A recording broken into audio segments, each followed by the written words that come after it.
सब जन खड़े हो जाओ, अपने हाथों को उठाओ।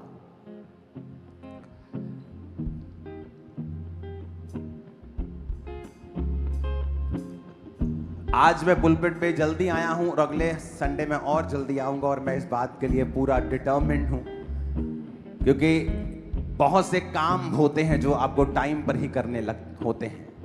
ओके, उठाओ अपने हाथों को। स्पिरिट, खुदा का स्पिरिट आज आपको भरेगा और खाली आप नहीं जाओगे।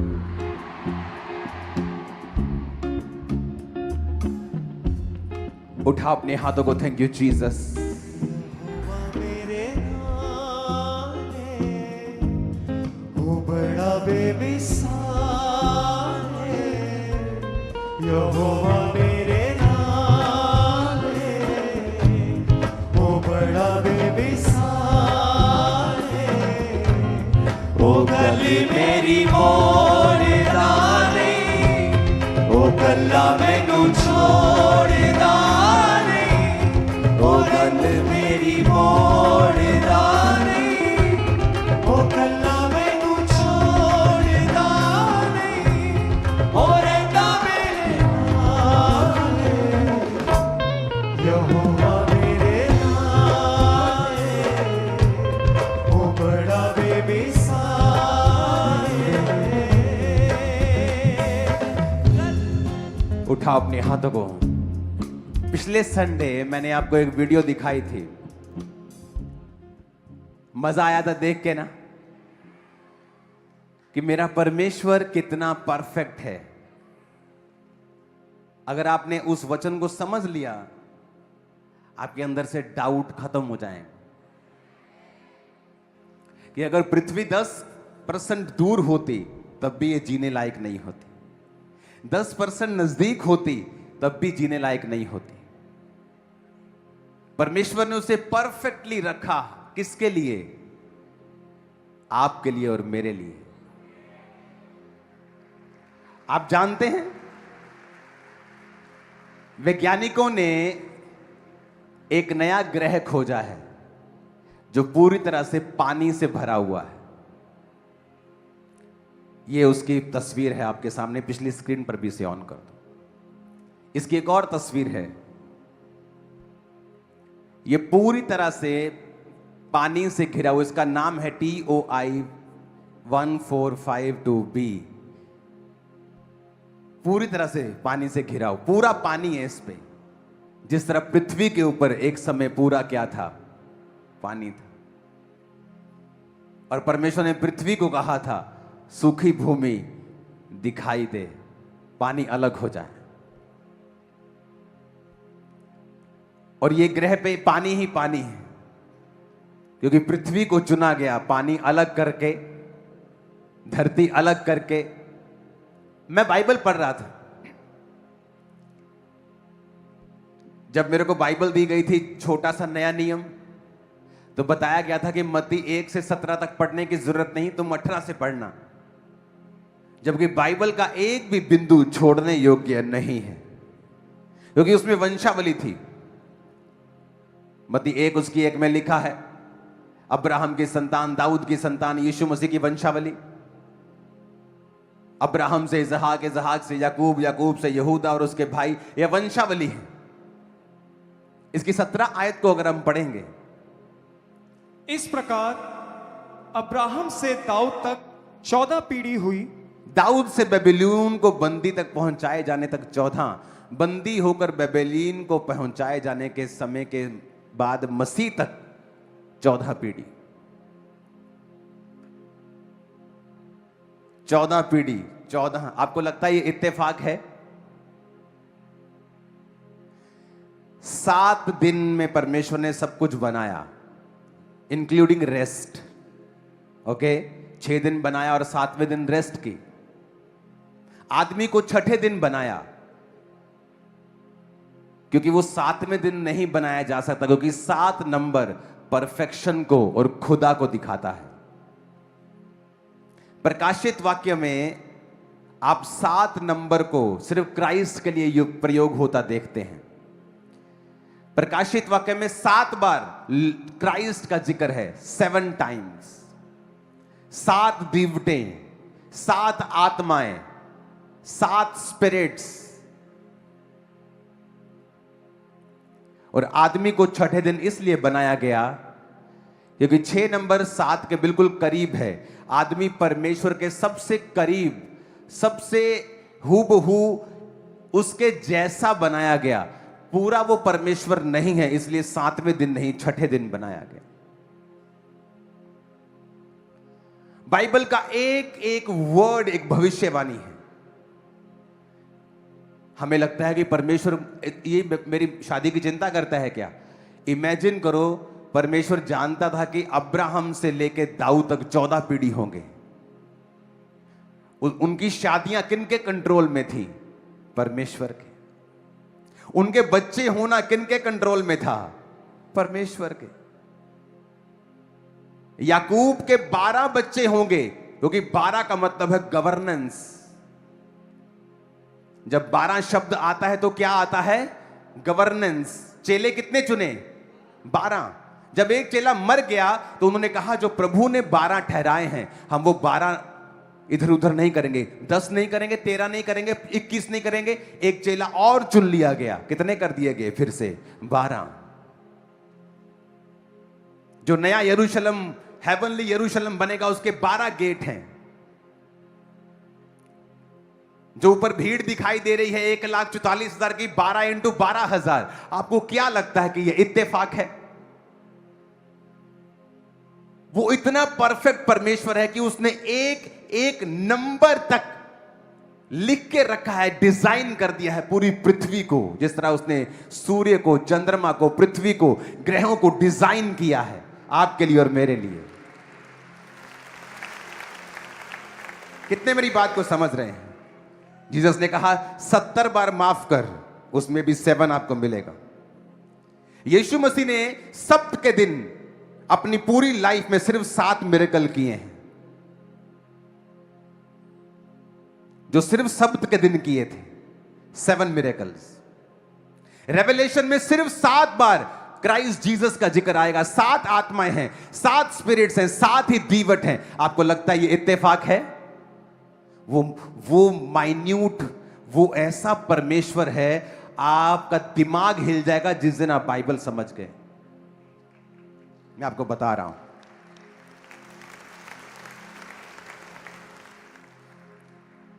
नए यरूशलेम में, विजन ऑफ हेवन में 12 गेट्स हैं, 12 फाउंडेशंस हैं। 7 हफ्तों का उसने, 7 दिनों का उसने हफ्ता बनाया। रेनबो में कितने कलर्स होते हैं? नामान को कितनी बार डुबकी लगाने के लिए बोला? यरीहो की दीवार को गिराने से पहले उन्होंने कितनी बार, कितने दिन चक्कर लगाए? आपको लगता है ये इत्तेफाक है? 7 मतलब परफेक्ट, 7 मतलब खुदा का नंबर। और अगर आप बाइबल को ध्यान से पढ़ेंगे तो वो हमसे बात करता आया है। बाइबल का एक एक वर्ड, अगर आप साइंटिस्ट, जब वो डीप साइंस में चले जाते हैं, क्रिश्चियन बन जाते हैं। अब ये मैंने थोड़ी खोजा है, ये तो मैं साइंस की बात कर रही हूं। ये ग्रे, मैंने दूसरी फोटो दिखाना, ये पूरी तरह से पानी से ढका हुआ है। NASA found a planet 100 light years away, खरबों किलोमीटर दूर, जो पूरा पानी से बना हुआ है। और पृथ्वी भी कैसी थी? परमेश्वर का आत्मा जल के ऊपर मंडलाता था। ऊंची आवाज में कहो हालेलुया। 7 कलीसियाओं को परमेश्वर ने लिखा।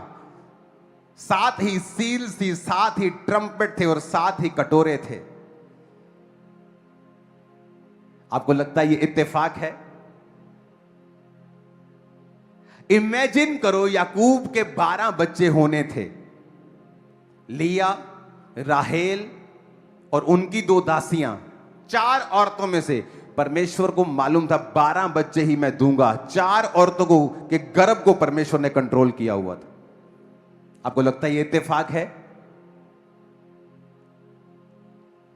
आपको इत्तेफाक लगता है ये? 4 औरतें सिर्फ 12 बच्चे ही पैदा करेंगी। आपको लगता है ये इत्तेफाक है? उनके गर्भ को, इच्छाओं को भी परमेश्वर ने कंट्रोल किया हुआ था। मैं 16 अगस्त को परमेश्वर में आया, अपनी ओर से तो नहीं आया, मैं तो सुसाइड करने वाला था। जिस रात मुझे बचाया गया, अब 16 जनवरी को ही मेरी वाइफ मुझसे पहली बार मिली। 16 मार्च को मेरी बेटी पैदा हुई। इत्तेफाक है लगता है आपको? मेरा जन्मदिन जनवरी को है और मेरा स्पिरिचुअल बर्थडे अक्टूबर को आता है। मेरी वाइफ का जन्मदिन अक्टूबर को है और उसका स्पिरिचुअल बर्थडे जनवरी को आता है। आपको इत्तेफाक लगता है? अगर आप अपनी लाइफ में देखेंगे जो पिछले 5, 10, 20 साल में हुआ, आप देखेंगे कि परमेश्वर ने आपको पूरी तरह से कंट्रोल किया हुआ है। जब आपके अंदर यह फेथ पैदा हो जाएगा कि एवरीथिंग, मेरे घर के चूहे से लेके, कीड़ी से लेके, मेरे गर्भ से लेके मेरे फाइनेंस तक, सब पर परमेश्वर का हाथ है और कुछ भी छूटा नहीं। सडनली फेथ आपकी लाइफ में आ जाएगा कि मेरा परमेश्वर जो इतना कुछ कर रहा है, जो इतना कुछ कंट्रोल में रखता है, कैसे हो सकता है कि वो इस चीज को छोड़ दे?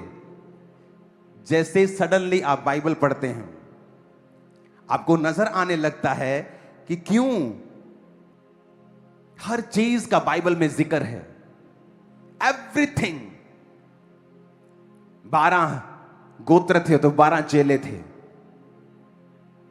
12 नए यरूशलेम के गेट हैं, 12 उसकी फाउंडेशन है, ऊपर 24 प्राचीन हैं। 12 × 2 शायद वो एक धरती का और एक आसमान को रिप्रेजेंट कर रहे हैं। आपको लगता है वो परमेश्वर जो इतना परफेक्ट है, जो इतना कमाल का है, आपको लगता है कि किसी चीज की कमी वो आपके अंदर छोड़ेगा? जब आप इन चीजों को समझ जाएंगे। एक पिक्चर मैंने भेजी है, आप उसे दिखाएं स्क्रीन के ऊपर। ये बातों में मैं क्यों कर रहा हूं? आपको मालूम हो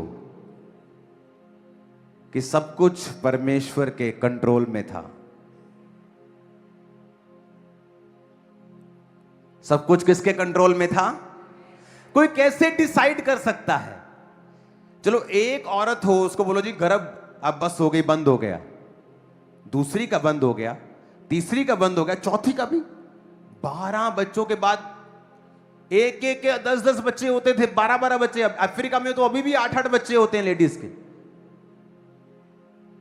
मैं अफ्रीका में था तो वहां पे एक सिस्टर थी, तो मैंने जब उसने बेबी पकड़ा, मैंने कहा आप कितने बेबी चाहते हो? कहती मैं 8 बच्चे पैदा करना चाहती हूँ। उनके वो स्पिरिट, उनके ट्रेडिशन में है, ज्यादा बच्चे चाहिए उनको अच्छा लगता है ज्यादा बच्चे। अभी भी वहां 8-8, 10-10 बच्चे पैदा होते हैं एक औरत के। तो ऐसा क्या हो गया कि 12 के बाद सब चारों स्टॉप हो गई जन्ना? क्योंकि सब कुछ परमेश्वर के हाथों में था। वो परमेश्वर जिसके हाथों में सारा कुछ है, जो इतना कंट्रोल करता है लाइफ को, समय को, हवाओं को, लाइफ को, जिसको फ्यूचर तक पता है। एक आदमी ने बाइबल का चार्ट बनाया, जिसने पुराने नियम से नए नियम, नए नियम से पुराने नियम। जब उसने उस चार्ट को बनाया तो पूरा गोल चार्ट बना, क्योंकि वो सब एक दूसरे से लिंक करने लग गई थी। हजारों सालों में अलग अलग व्यक्तियों को परमेश्वर ने बाइबल लिखने के लिए इस्तेमाल किया, लेकिन हर चैप्टर परमेश्वर के बारे में सटीक बात करता है। और बाइबल में एक भी गलती अब तक नहीं निकाल पाए, क्योंकि ये परमेश्वर ने खुद किया हुआ है। इमेजिन करो, मैं आपको क्यों ये बता रहा हूं कि आपको मालूम हो कि आपकी लाइफ और गर्भ और सब चीजें किसके हाथ में हैं। ह्यूमन सेल, आदमी का सेल ऐसे दिखता है, देखो। अगर आप इसे बहुत डिटेल में चले जाएंगे, दूसरी फोटोज दिखाना, ये ह्यूमन सेल है। आदमी के अंदर पता है ना, कैंसर सेल होते हैं, दूसरे सेल, ये आदमी का सेल है। वो जो दिखता नहीं है, वो जो माइक्रोस्कोप से भी इतना डिटेल में नहीं दिखता होगा, उसको परमेश्वर ने इतना सुंदर बनाया है। आपकी लाइफ का वो कैसे सुंदर नहीं करेगा बताओ? जो दिखाई नहीं देती, जिनका कोई मतलब नहीं है,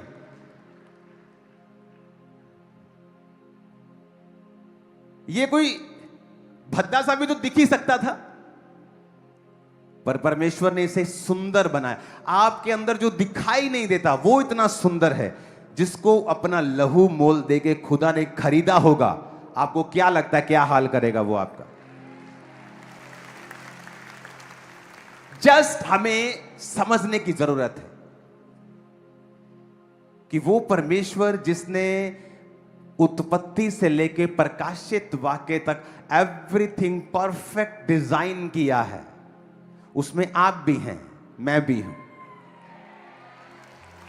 उसमें आप भी हैं। हमें प्रभु की प्रेजेंस में रहकर, उसकी प्रार्थनाओं में बने रहकर उस डिजाइन को लेना होता है जो खुदा ने आपके लिए सोचा हुआ है। अगर आपको धर्म का चश्मा लगा है तो फिर भी आप वो नहीं ले पाएंगे। आपको किसी से डर है कि आप बपतिस्मा नहीं ले रहे हैं क्योंकि आपको लोग क्रिश्चियन बन गया कहेंगे, फिर भी आप उस आशीष के काबिल नहीं हैं। आप उस परमेश्वर को मान रहे हैं जिसने शुरू से, अब देखो किसने डिसाइड किया कि अब्राहम से लेकर दाऊद तक 14 पीढ़ी होंगे, बंदी बनाए जाने तक दाऊद से लेकर 14 पीढ़ी होंगे, दाऊद से लेकर मसीह तक 14। अरे वो एक पत्ता नहीं हिलता कहते परमेश्वर की मर्जी के बिना। उनके बच्चे भी खुदा की मर्जी से पैदा हो रहे हैं।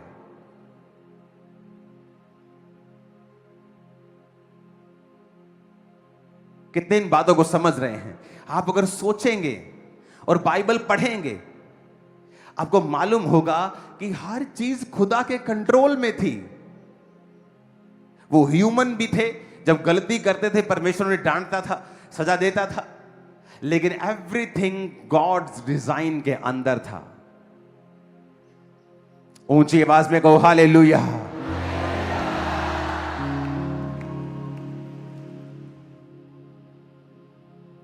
कितने मेरी बातों को समझ रहे हैं?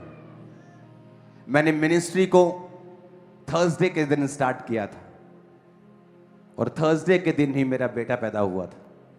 आपको इत्तेफाक लगता होगा, लेकिन अब जब मैं अपनी जिंदगी को समझ रहा हूं, जब मैं बाइबल को समझ रहा हूं और अपनी लाइफ को देख रहा हूं, तो मुझे भी मालूम हो रहा है कि सब कुछ परमेश्वर के कंट्रोल में था। एवरीथिंग,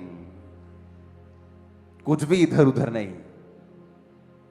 आप जैसे रियलाइजेशन में आते हैं कि मैं उस बड़े परमेश्वर को मानता हूं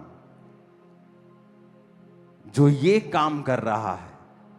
आज साइंटिस्ट जब ऊपर जाते हैं स्पेस में, तो नीचे आते आते वो क्रिश्चियन बन चुके होते हैं।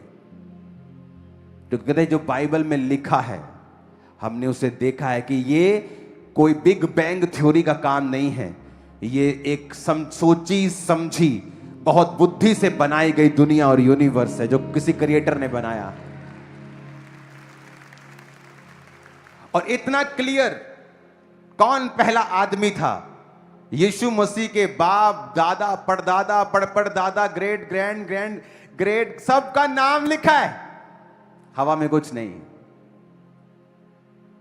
कुछ हवा में नहीं है। ऐसी बातें नहीं जो हवा इधर निकल जाएंगी उधर निकल जाएंगी, ऐसी थ्योरीज जिनको प्रूफ नहीं किया जा सकता। एवरीथिंग डॉक्यूमेंटेड है। जीसस क्राइस्ट उन इतिहास के पन्नों में भी डॉक्यूमेंटेड हैं जो क्रिश्चियन इतिहास नहीं है। वहां पर भी मसीह यीशु का जिक्र है, एक ऐसा मिरेकलस आदमी जो चमत्कार करता था, जो क्रिश्चियन बुक्स नहीं है, इतिहासकारों ने लिखी हैं, और वो क्रिश्चियन नहीं थे।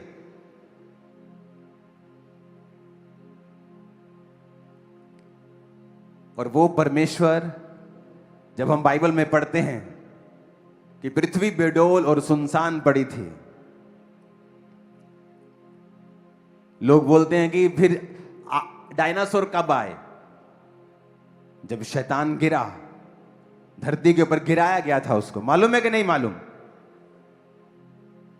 वो कहते उल्का पिंड गिरा। यीशु ने कहा मैं शैतान को स्वर्ग से बिजली की नाई गिरता हुआ देख रहा हूं। और साइंस भी कहती कोई चीज गिरी थी, उसके बाद डायनासोर खत्म हो गए थे।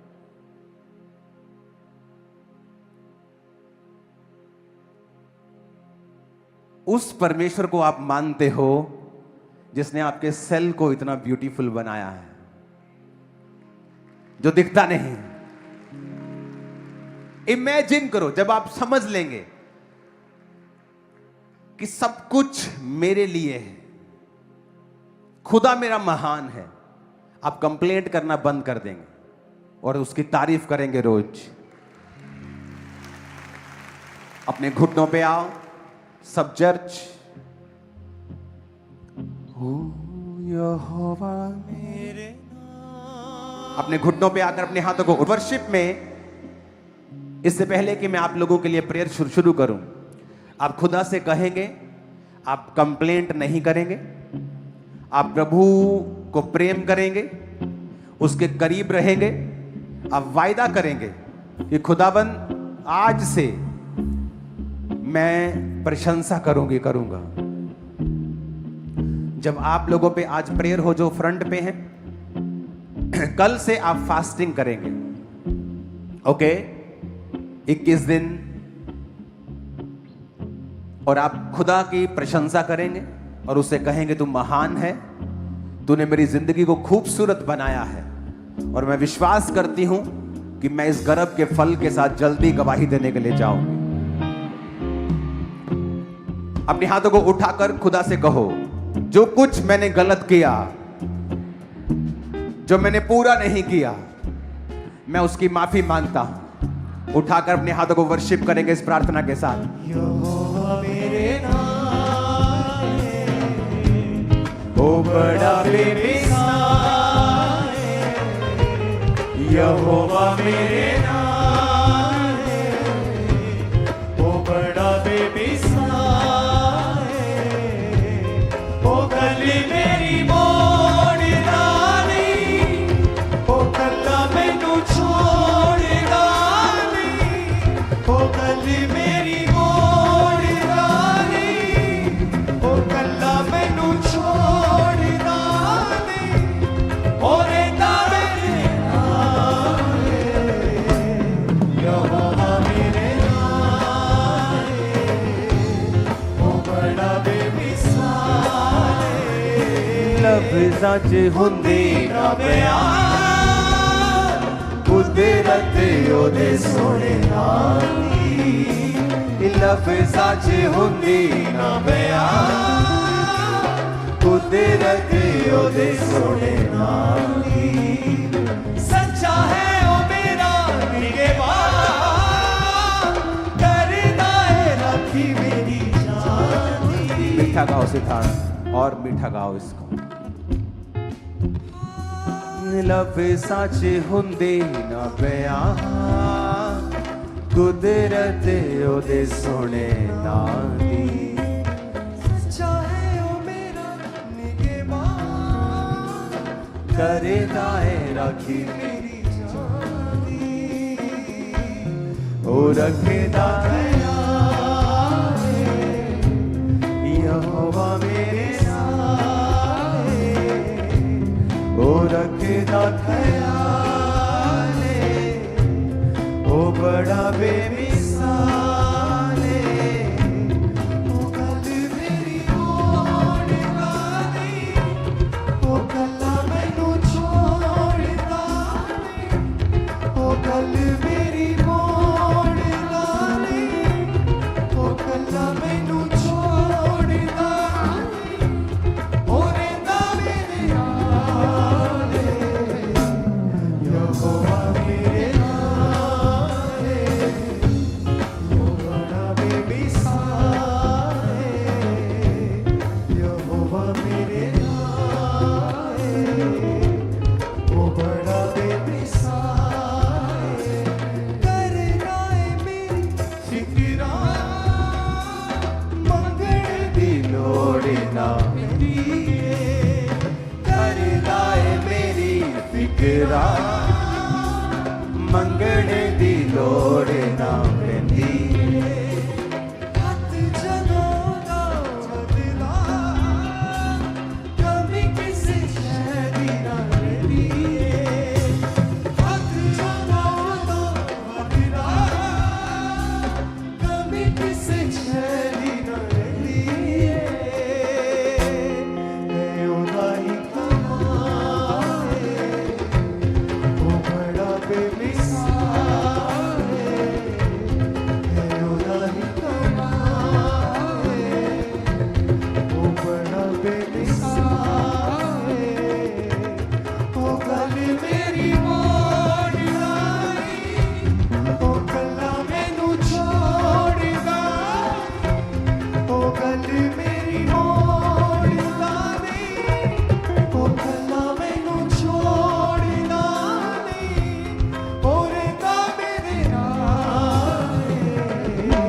अपने हाथों को उठाओ। Thank you Jesus. सब जन खड़े हो जाओ। वायदा करो खुदाबंद मैं तेरी प्रशंसा करूंगा, तेरी प्रशंसा करूंगी। हाथों को उठाओ सब लोग। जब इन पे प्रार्थना हो रही है, मेरा बिलीव है आप जो ऑनलाइन हैं, जो यहां मौजूद हैं हीलिंग हॉल में, ओवरफ्लोज में, सब तरफ खुदाबंद की स्पिरिट आपको छू रही है।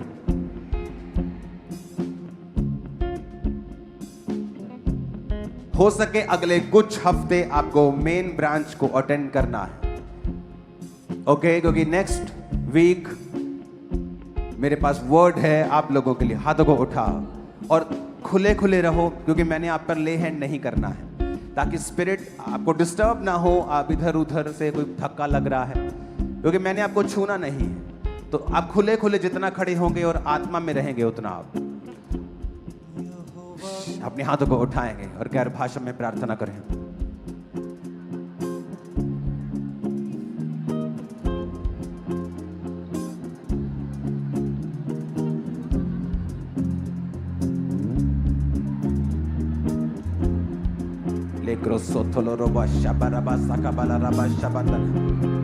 और कोई किसी को टच नहीं करेगा। लोग गिरेंगे, लोग आत्मा में रहेंगे, मैं जानता हूं। The mighty name of Jesus.